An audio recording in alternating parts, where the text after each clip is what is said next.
তোমার একটা গল্প বলি, শোনো শোনো। এই আমাদের বাড়ি একটা মনু পাখি আছে, জানো তো? এই দেখো দেখো, এই দেখো সেই গল্প হচ্ছে, দেখেছো গল্প হচ্ছে কেমন।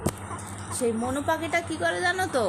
সে শুধু মনে করে আমি তো শোবই না, তারপরেও আমার ফুম্মা শুধু আমাকে কি করে জানো তো? ভুজুং ভাজুং গল্প করে করে আমাকে শুধু জোর করে করে শুয়ে রাখার চেষ্টা করে। আর সে ভাবে আমি একটু জোর করে করে কান্না করব, যাতে করে আমার একটু ঘুরতে নিয়ে যাবে। কিন্তু তার হয়ে ওঠে না। আমার ফুম্মা শুধু ওই ভুজুং ভাজুং গল্প করে করে আবার শুয়ে রাখে।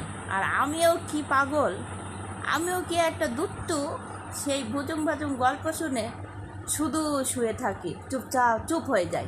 আমার আবার সেই গল্প শুনতে ভালো লাগে। তুই জানো তো? এই দেখো, এই যে হাসছো, এই দেখো, এই যে দেখেছো তো? এই হচ্ছে একটা, আমাদের বাড়ি একটা দুট্টু পাখি আছে। সে আবার ওই রকম দেখি এই গল্প শুনে হুপ করে চুপ করে যায়, আবার দেখি হাসে, গল্প করে, এইরকম। তুমি জানো তো এরকম একটা ছেলে আছে আমাদের বাড়ি।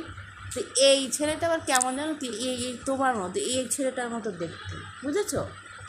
এই দেখেছো তো? এমন দেখতে তোমার।